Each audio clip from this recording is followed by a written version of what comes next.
Buenos días. Es un placer ver algunas caras que no había visto en unos meses, así que es un increíble gozo poder ver que poco a poco vamos teniendo esta oportunidad de acercarnos, ¿no? Así que siéntete bienvenido a tu propia iglesia de una forma especial después de tantos meses, ¿no? Cuando empezó todo lo de recluirnos y todo esto, había leído un artículo en el que decía qué factores habían influido en los hijos de familia cristiana para que hubiesen permanecido en la fe. Y me pareció tremendamente importante para todos, en realidad. Para los que tenemos hijos, para los que tenemos sobrinos, para los que tenemos nietos, para los que tenemos influencia, incluso en los niños de la iglesia, que gracias a Dios tantos tenemos. Todos en esta familia de la fe podemos incluso ser influencia a otros.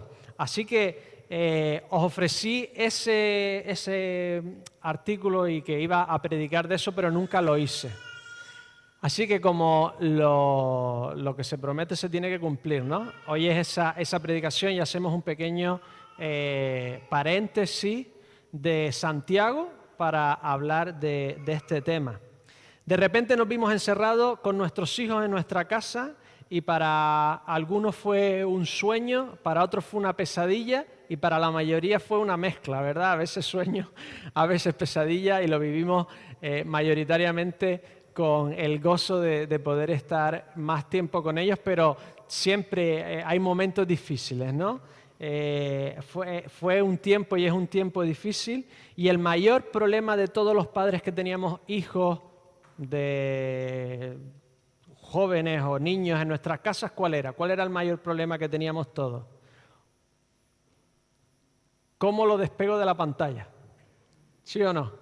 ¿Por qué? Porque nos hacía sentir, por un lado, nos lo quitábamos de encima, estaban calladitos, y por otro sabíamos que tampoco era la panacea que estuviesen todo el día pegados a sus móviles, tablets, pantallas, etc. ¿Por qué nos angustiaba tanto esto? Porque los queremos profundamente, ¿verdad? Y lo que queremos es que tengan la vida más satisfactoria, que lleguen lo más lejos, que sean los más felices. Y nos preocupa tremendamente su futuro. Por eso queremos lo mejor para ellos. Salmo 127:3 dice: herencia del Señor son los hijos, cosa de estima en el fruto del vientre. Los niños son nuestra mayor estima, es lo que más atesoramos. Su interés está por encima de nuestro interés propio. Pero eso no ha sido así siempre en la historia. Antiguamente, como había una muerte infantil muy alta y una natalidad también muy alta, pues seguramente no se les tendría en gran estima porque tampoco duraban demasiado y siempre se podían hacer más. ¿Me entendéis? Y los romanos, por ejemplo, nacían, si era niña y no la querían, la tiraban directamente a la basura. Entonces, según los textos, algunos venían, las cogían y la dedicaban a la prostitución. Llegó Jesucristo y dijo: dejad a los niños venir a mí y no se lo impidáis, porque de los tales es el reino de los cielos. Jesús, como tantas otras cosas, cambió cosas, revolucionó totalmente su sociedad y los cristianos empezaron a promover... tengo esto... Me estaba ahogando y digo, algo me está ahogando. Y era el cable de... Perdón, y los cristianos empezaron a llevar a todo el Mediterráneo la cultura judía de instrucción a los niños y la importancia de los niños y incluso después su alfabetización para que pudiesen leer las Escrituras. Hoy por cultura, como padres cristianos, queremos lo mejor para nuestros hijos y sabemos que el mayor valor es Dios. Por lo tanto, lo que queremos es que dentro de nuestras posibilidades transmitirle eso que más apreciamos nosotros, que es Dios mismo, ¿verdad? Por lo tanto, este proverbio es fundamental en lo que hacemos. Instruye al niño en su camino y aún de viejo no se apartará de él. Este versículo tiene un significado bastante claro. yo lo voy a desgranar, pero es para complicarme la vida, pero en realidad está muy, muy claro. La instrucción temprana de nuestros hijos inculca una tendencia general para toda su vida y por eso nos empeñamos en ello. Pero vamos a desgranarlo un poquito más.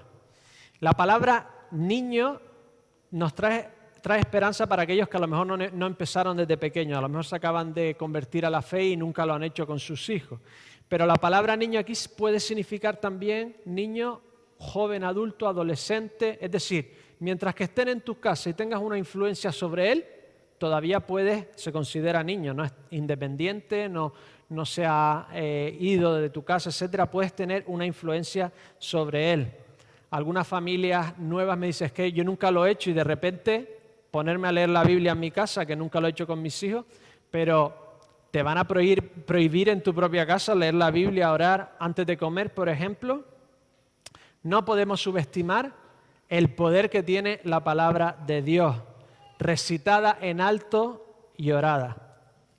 Entonces nos habla de que tenemos que instruirlos en su camino. Literalmente es muy difícil saber lo que significa esa frase. Literalmente dice, instruye al niño en la boca de su camino.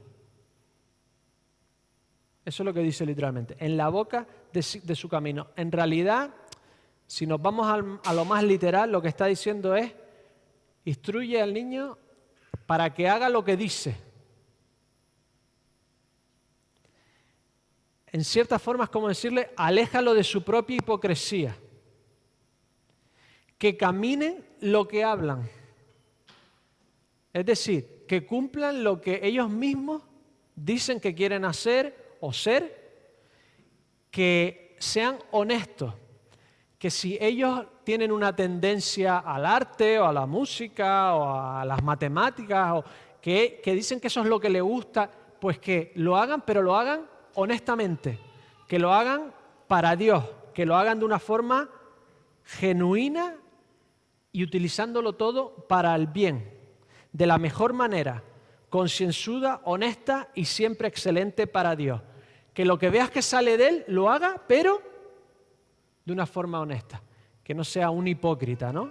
Todos somos hipócritas, todos hablamos algo y no lo cumplimos del todo, pero esta palabra, su camino, nos está hablando de esa, que la tendencia que él tenga la pueda llevar a cabo, pero de la mejor forma posible. ¿Qué más nos dice? La palabra instruir. La palabra instruir, si los coges en los diferentes textos donde aparece en el Antiguo Testamento, habla de muchos contextos. Está hablando de un aspecto variado de la vida. Incluye lo que es bueno y lo que es malo. Incluye también la posición de lo que se esperaba de los niños en su sociedad. La verdad es que criticamos tanto la sociedad que después nos extraña si el niño no quiere ser parte de ella. Así que hay que decir lo malo, pero también decir lo bueno que se puede hacer en la sociedad, ¿verdad? Sus privilegios y sus responsabilidades. Esta palabra instruir también se utiliza en muchos versículos para ese paso en el que pasa el niño a ser adulto. Es decir, nosotros tenemos que instruir para que se independicen, para que sean adultos independientemente de nosotros, para que ellos sean autónomos. Pero los instruimos para que sean independientes de nosotros, adultos y autónomos, pero siguiendo la guía de Dios, ¿verdad? Queremos que ellos puedan tomar sus propias decisiones y darle todo lo posible para que esas decisiones sean unas decisiones correctas. No queremos que estén totalmente debajo de nuestras alas toda la vida, sino queremos que sean hombres y mujeres y les damos todas las herramientas posibles para que hagan las instrucciones correctas. Y nuestra función principal en la instrucción en toda la Biblia es principalmente espiritual. Deuteronomio 11, del 18 al 21. Por tanto pondréis estas mis palabras en vuestro corazón y en vuestra alma. La ataréis como señal en vuestra mano y serán como insignias entre vuestros ojos. Las enseñaréis a vuestros hijos, hablando de ellas cuando te sientes en tu casa, cuando andes por el camino, cuando te acuestes y cuando te levantes. Las escribirás en los postes de tu casa y en tus puertas, para que sean vuestros días y los días de vuestros hijos, tan numerosos sobre la tierra que el Señor juró a vuestros padres que les había de dar como los días de los cielos sobre la tierra. Lo espiritual tiene que ser la base de lo que hacemos con nuestros hijos. Poner más empeño en que estudien y no que estudien la palabra es una equivocación que cometemos todos. Lo espiritual es donde se puede basar el resto, todos los aspectos de su vida. Si queremos hacer un puzzle, ¿cómo le tenemos que enseñar a nuestros hijos a hacer un puzzle? ¿Qué se le dice lo primero de todo al niño? Para hacer un puzzle, ¿qué tienes que hacer? ¿Cómo? Juntar las piezas, empiezas a juntar las piezas, vale, tienes que juntar las piezas. Pero, ¿qué es lo que se hace primero en un puzzle? El borde. El borde, le enseñas a tu hijo que primero busque las piezas planas para hacer el borde, y en ese borde ya sabes dónde colocar el resto y dónde va situado, etc. Esta es la instrucción espiritual a nuestros hijos. Es darles un contexto general donde ellos puedan poner el resto de piezas de su vida. Si no, le estaremos enseñando a nuestro pequeño saltamonte a dar cera y quitar cera sin saber para qué. ¿Para qué queremos que estudie? Para que pueda tener una buena vida. ¿Para qué? Para glorificar al Señor, ayudar a otros, compartir. Queremos que no se pelee con su hermano. ¿Para qué? Para que aprenda a relacionarse con otros, para que pueda tener una buena vida, para poder comunicar el Evangelio, etcétera, etcétera. La parte espiritual es fundamental. Y además, la palabra instruir, y es la última acepción de la palabra, significa también dedicar. ¿Os acordáis cuando Ana dedica a Samuel? Pues se utiliza la misma palabra. Dedicó al niño al templo, a Dios.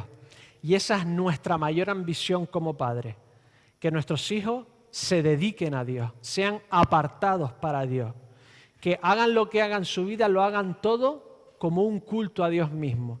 Esa debería ser siempre nuestra principal intención, nuestra principal meta para nuestros hijos, de que estén dedicados a cuerpo y alma a nuestro Dios, al Dios de los cielos. Imagínate que tu hijo consiga las máximas glorias humanas, dueño de Apple, presidente del país, y en su propio laboratorio en su casa consigue la vacuna al coronavirus, pero va al infierno. ¿De qué sirve absolutamente todo lo que podemos tener aquí si al final tiene una vida desaprovechada, una vida que no vuelve y no disfruta de Dios mismo? Mira lo que dice Isaías 54:13.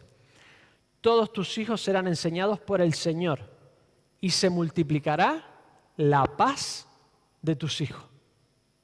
Se multiplicará la paz de tus hijos. ¿Queremos la paz de Dios para nuestros hijos? Pues queremos que sean enseñados por el Señor. ¿Por qué ponemos empeño, por ejemplo, a la juventud? Búscate una pareja que también quiera al Señor, porque eso te traerá paz a ti y traerá paz a tus hijos también. Hemos experimentado la paz de Dios y eso es lo que queremos transmitir. Este es el significado general de este versículo. Y tengo buenas y malas noticias con Proverbios 22:6. ¿Qué queréis? ¿Las malas primero o las buenas? Las malas, porque creemos que las buenas nos harán no sentir las malas tan mal, pero al final nos quedamos siempre con las malas. Pero vamos con las malas. Las malas. Este proverbio ha sido una promesa constante para todos los padres, tíos, abuelos que han criado a sus hijos en el Señor y se han apartado, y siempre recordamos esta promesa. Pues la mala es que este proverbio no es una promesa, es una generalidad. Os lo explico. Los proverbios no es como una especie poética o un dicho en el que se cumple generalmente y tiene un valor eterno, pero muchas veces no se cumple a rajatabla. Os leo, por ejemplo, Proverbios 3 del 1 al 2. Hijo mío, no te olvides de mi ley y que tu corazón guarde mis mandamientos, porque muchos días y años de vida y de paz te aumentarán. Lo que dice este proverbio es que si guardas la ley, vivirás largamente. ¿Pasa siempre esto? Jim Elliot, joven misionero, va a los Aucas a es predicar el Evangelio, lo matan. Jovencito, vuelve su mujer, predica y cambia toda la sociedad y conocen todos al Señor. No duró mucho tiempo. Generalmente sí. Generalmente si no te apartas de la ley, pues no irás demasiado rápido en tu camello y no te caerás, ¿vale? O no te subirás Entonces tu vida se alargará normalmente. Pero muchas veces esto no pasa así. Ahora, el joven que puso su confianza al Señor, sus días se alargarán eternamente. Pase lo que le pase aquí, ¿verdad? Pero instruye al niño en su camino y aún de viejo, ni aún de viejo se apartará de él, es generalmente, pero no siempre, no es una promesa. Estas son las malas noticias. ¿Queréis la buena, no? Ya con la mala nos hemos quedado un poco tristones, todos tenemos hermanos, hijos, primos que se han apartado del Señor. La buena, si esto ha pasado, si se ha instruido el niño en su camino, generalmente ocurre así. Según las estadísticas americanas, no sé lo que pasa aquí, más de la mitad de los jóvenes que se apartan de la iglesia cuando tienen hijos vuelven, porque quieren para sus hijos lo que disfrutaron ellos. Aquí yo no sé cómo pasa eso, no sé si pasa eso, pero generalmente al final las personas se acuerdan de lo que fueron enseñados de pequeños. 2, en cierta forma nos quita la culpa a los padres. Podemos haber instruido a nuestros hijos y ellos haber tomado la decisión de no querer seguir. Porque al final es una decisión personal, de dos personas, de Dios y de las personas. Así que si tu hijo se ha apartado, si tu hermano, no es necesariamente tu culpa, la culpa de tus padres o de tus tíos, ¿de acuerdo? 3, donde hubo siempre queda. No podemos subestimar el último pensamiento que viene a la mente de una persona cuando se está muriendo, cuando se tiene que enfrentar a una enfermedad, etcétera, etcétera. Donde hubo siempre queda. Así que sabemos que eso no se va a desperdiciar. Hasta el último momento Dios está esperando tener una oportunidad de que las personas se humillen ante Él, aunque sea en el último segundo de su vida, y clamen a Dios pidiendo la salvación. Y 4, esto de que no sea una promesa nos mantiene de rodillas orando. Al saber que no va a pasar inevitablemente, ¿qué nos da la sensación? Tenemos que orar más, tenemos que orar por nuestros hijos, por nuestros sobrinos, por nuestros nietos, por nuestros hermanos, etcétera, etcétera. Así que vamos a ir a este artículo, el artículo que nos dice las características de los hijos que permanecen en la fe. ¿De acuerdo? Es interesante, ¿no? Queremos saber cómo lo podemos hacer mejor para que disfruten de lo que nosotros sabemos que es lo más importante que hemos disfrutado, ¿verdad? Es un artículo de Lifeway y entrevistaron a 2.000 hijos de creyentes entre 18 y 30 años que seguían yendo a la iglesia, compartiendo su fe, leían regularmente la Biblia y el libro que explica toda esta estadística se llama Nothing Less, nada menos, ¿vale? No es un método. No quiere decir que si haces esto, tus hijos indefectiblemente van a seguir al Señor. Porque en la Biblia vemos ejemplos de todo tipo. Por ejemplo, de un padre nefasto, Saúl. Jonathan, su hijo, negó a su padre, fue en contra de su propia familia, de su propio reinado, él era el siguiente rey, para seguir los caminos de Dios, siguiendo a David, hermanándose con David y aceptando que el camino de Dios era a través de David. De un padre nefasto salió un ejemplo de hombre increíble. Después tenemos otro ejemplo, Samuel, un profeta increíble, un profeta maravilloso, que como padre no sabemos si lo hizo, parece que no lo hizo tan bien, pero sus hijos fueron nefastos. Fue tal así que Dios lo quitó de en medio. De un padre, de un hombre increíble, de un profeta ejemplar, pueden salir también hijos que no lo son. Pero nuestra esperanza, ¿quién es? Timoteo, ¿no? Ese es lo que queremos que sean todos nuestros hijos. Mira lo que dice Pablo, 2 Timoteo 1:5, trayendo a la memoria la fe no fingida que hay en ti, la cual habitó primero en tu abuela Loida y en tu madre Eunice, y estoy seguro que en ti también. En cierta forma Pablo le está diciendo, creo que tu fe no es fingida, estoy seguro, porque tu abuela y tu madre, ¿qué fe tienen tu abuela y tu madre? Yo creo que tú estás por ahí también. Le está diciendo más o menos algo así, 2 Timoteo 3, 14 y 15. Pero persiste tú en lo que has aprendido y te persuadiste, sabiendo de quien has aprendido y que desde la niñez has sabido las sagradas escrituras, las cuales te pueden hacer sabio para la salvación por la fe que es en Cristo Jesús. Toda esa instrucción lo podía hacer sabio para salvación. Lo pueden inclinar para la salvación. Imagínate que el hijo de Messi quiere jugar al fútbol. Al final tiene que jugar bien, si no, no sirve para nada, pero creo que va a tener una puerta bastante grande para hacerlo. Esa es la instrucción a nuestros hijos. Le estamos dando un camino, una ventaja, un empujoncito para que puedan elegir los caminos que nosotros hemos elegido. Así que vamos a comenzar con estos factores por orden de importancia. La verdad es que no se necesitaba ningún estudio para saber qué era lo importante en una familia cristiana. Así que nos podíamos haber ahorrado y simplemente utilizar el sentido común. Pero el primero de todos, ¿cuál crees que es? Según este estudio, lo que ellos dijeron, para mí, lo que me inclinó a seguir la fe de mis padres fue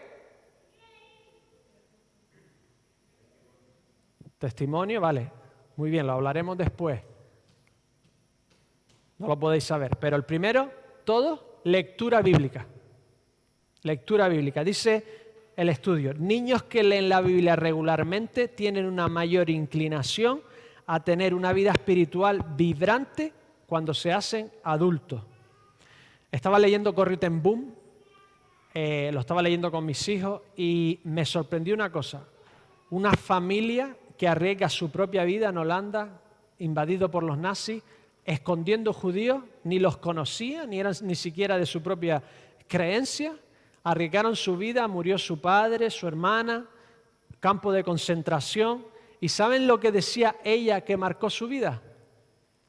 Que su padre, a la hora de comer, abría la Biblia y leía un texto. Yo pensaba que iba a decir que su padre hacía grandes exégesis, predicaciones, estudios bíblicos. No, la fidelidad de un hombre que para él era sagrado literalmente, que antes de comer se abriese la Biblia, se leyese un texto y se hiciese una oración.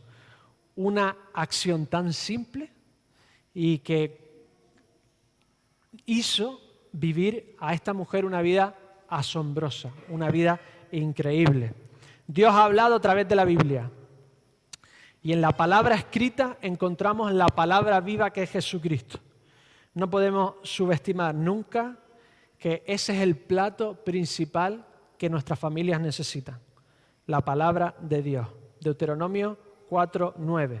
Por tanto, guárdate y guarda tu alma con diligencia, para que no te olvides de las cosas que tus ojos han visto, ni se aparten de tu corazón todos los días de tu vida. Antes bien, las enseñarás a tus hijos. Traspasar lo que tú has aprendido con Dios es fundamental. Abrir la Biblia y decirle, Dios a mí me ha enseñado a través de esto y lo otro. Dios ha hecho en mi vida esto y lo otro. He aprendido de Dios esto y esto. Es fundamental, es el mejor legado que le podemos dar a nuestros hijos. Es la mejor herencia, mejor que una casa, mejor que estudios, mejor que una segunda residencia a la que no podamos visitar en una pandemia, mejor que cualquier cosa. Es el legado que hemos vivido con Cristo. Primero, la lectura bíblica. Segundo,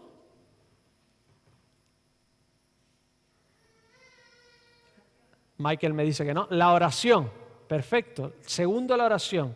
El estudio dice que la oración, no especifica si pública o privada, era parte fundamental de los hijos y les hacía mantenerse pegados a aquel a quien oraban. La oración es fundamental en nuestras casas. Animarlos a que oren solos, animarlos a orar con nosotros es fundamental. Y parte del estudio lo que decía era que tus hijos podían ver en ti que tú también te arrepentías, que tú también orabas por perdón, que tú también orabas para que Dios a ti también te cambiara. ¿Cómo dijo Jesús que oráramos? ¿Cómo empieza? Padre nuestro. tú te sientas con tus hijos a orar y tú te pasas todo el día diciéndole a tus hijos, haz esto, haz lo otro, porque lo otro, porque no sé qué, porque no sé cuánto, te quiero mucho, cariño, pero haz esto, lo otro, no sé qué. ¿No? Es más o menos así. De repente te sientas y dices, Padre nuestro, Padre tuyo y de él. De repente te hermanas con tu hijo. De repente ya no es tú eres el que lo hace todo bien y él lo hace... No, no. Estás hablándole a Dios y te tienes que poner a abrir tu corazón y decir, Dios, perdóname, ayúdame, Señor, en este día. Y nunca podemos utilizar la oración como un arma. La tenemos que utilizar como una herramienta. No es una oración que digamos, Señor, por favor, ayuda a mi hijo a ser menos vago. ¿Cómo estamos utilizando la oración? Para dar. Oramos porque es nuestro Padre. Los dos estamos en el mismo barco y decimos, Señor, ayúdame a cambiar. Señor, perdóname.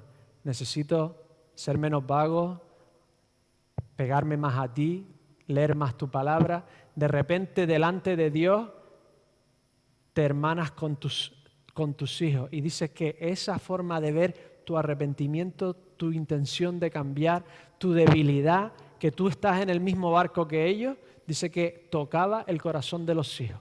Ver a sus padres que se arrepentían y que oraban delante de ellos y que exponían como un pecador más lo que hay en nuestro corazón. Lectura, oración, otra. Llevarlos a la iglesia. Pero el estudio decía que no era suficiente, porque de la cantidad, las estadísticas dicen que la mitad de nuestros jóvenes no volverán a la iglesia y todos vinieron a la iglesia. O sea, no era suficiente asistir. El estudio decía otra cosa. Servir. La mayoría de los que habían permanecido en sus casas decían que habían visto a sus padres servir, que habían sido incluidos en el servicio, que habían ido a viajes misioneros con sus padres y que lo habían hecho con gran gozo. Si servimos y lo único que hacemos es quejarnos y porque el otro no vino y porque no hizo y porque tus hijos cuando crezcan van a decir que sirva la abuela, ¿no? Yo no, ya he sufrido bastante a mis padres. Dice, ellos están diciendo un servicio gozoso de mis padres en la iglesia, verlos participar activamente, sirviendo y haciéndolo con gozo. Y la verdad es que es la única forma de servir, porque yo hago esto y al principio pensaba que venía a serviros a vosotros. Pero al final, el que más aprende, ¿quién es? Yo. Cualquier servicio que hacemos a Dios, en realidad no le estamos haciendo un favor a otro. El mayor favor nos lo estamos haciendo a nosotros mismos y tenemos que verlo como un privilegio y transmitirlo a nuestros hijos, que eso es uno de los mayores gozos que podemos tener. Servir, no solo asistir, sino servir con gozo. Y quedan dos. La siguiente, una que me chocó bastante. Es muy práctica. Estoy intentando preguntaros algo que no tenéis ni idea, pero es para ver si estáis ahí. Música cristiana. La mayoría decía, la música cristiana fue parte fundamental de mi crecimiento. Es ver que tus padres disfrutan y es una parte fundamental de sus vidas. A ver, las canciones de amor seculares que oímos están muy bien. Si no dicen nada raro, el amor lo creó el Señor, perfecto. Pero dicen que la música cristiana fuera parte fundamental de tu vida, les hacía encontrar ese lugar feliz cuando estaban. ¿Verdad que queremos que la iglesia sea el lugar feliz, que cantarle a Dios sea ese sitio? Pues cuando estabas en angustia, ¿qué es lo que le venía a la cabeza? Cantar. Entonces, la música tiene, según este estudio, ser parte fundamental de nuestra música. Dice San Agustín, que la verdad entra en el corazón a través de la música. Destacamos la belleza de nuestra fe con la música. Es una ventana al alma, así que tenemos que aprovecharla. Y por último, el que dijeron al principio, creo que fue Santos, el último factor más importante, ¿cuál era? Un testimonio. Es decir, un ejemplo real de una vida cristiana gozosa.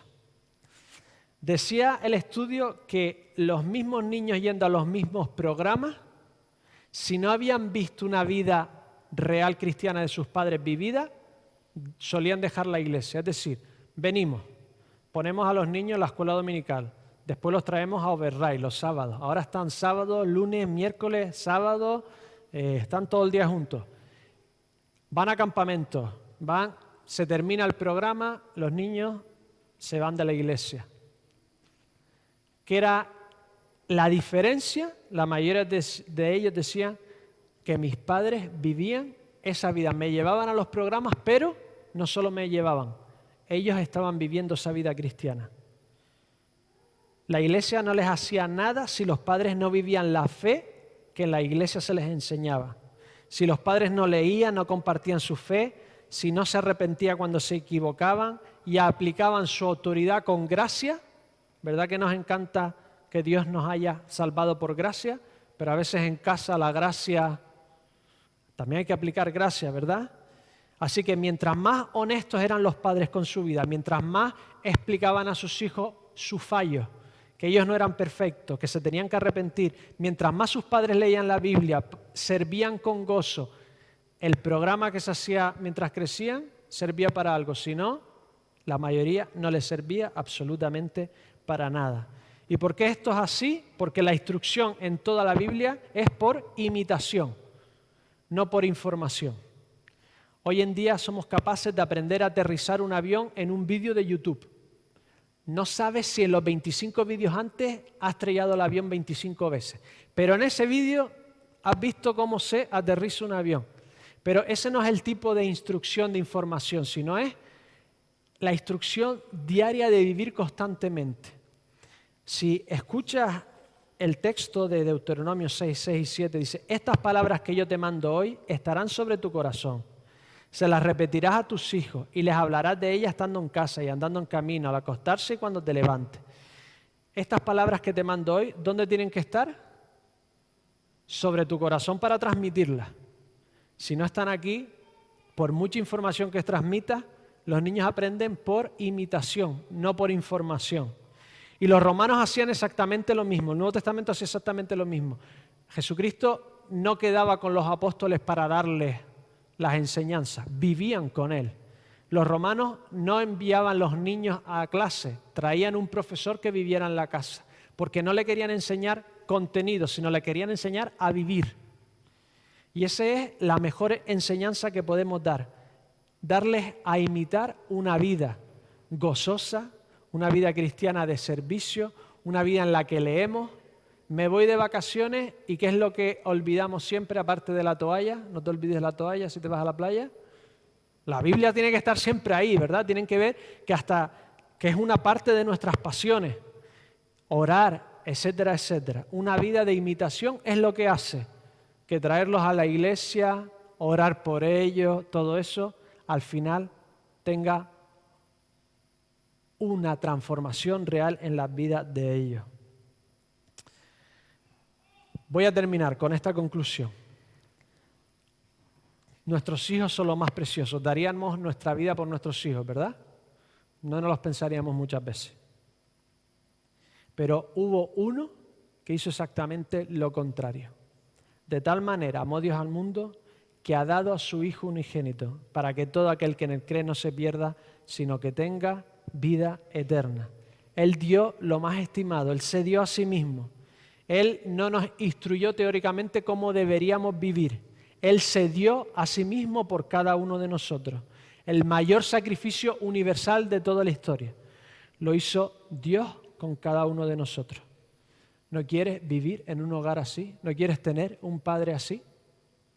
Vamos a orar. Vamos a pedirle, si no lo conoces, que quiere ser su hijo. Y si lo conoces, vamos a pedir que Dios nos ayude a ser de influencia a nuestros hijos. Oremos. Dios de los cielos, gracias porque no nos diste una fórmula para llegar a ti, no nos diste un algoritmo, no nos diste una filosofía, sino que te diste a ti mismo por nosotros. Nos diste a tu Hijo unigénito para que todo aquel que crea en Él sea salvo, Señor. Te pido en esta mañana, si alguno no te conoce, Señor, que te pida en su vida. No hay un Padre como tú, Señor. Si alguno no te conoce, que diga estas palabras: Dios de los cielos, quiero ser tu hijo. Señor, a los demás que te conocemos y sabemos que eres lo más increíble que existe, ayúdanos a vivir la vida digna de ser imitada. Queremos que sean mejores que nosotros, que lleguen a más personas, que profundicen más en la Biblia, en la oración. Pero ayúdanos, Señor, a que la hipocresía de lo que le hablamos y lo que hacemos no sea tan grande que ellos no quieran imitarnos, que ellos no quieran elegir esta fe que a nosotros nos ha tocado. Señor y Padre nuestro, ayúdanos a ser mejores padres, mejores tíos, mejores abuelos. Ayúdanos, Señor, a mostrar con el ejemplo sincero y a expresarle también nuestras equivocaciones y a expresar también la dificultad del camino, Señor, de seguirte y hermanarnos con ellos, Señor, en esta vida cristiana en la que queremos adorarte y queremos ser más como tú cada día. Danos, Señor, la capacidad de vivir aquello, de modelar aquello que queremos que nuestros hijos hagan. Te lo pido todo en el nombre de nuestro Señor Jesucristo. Amén. Señor os bendiga.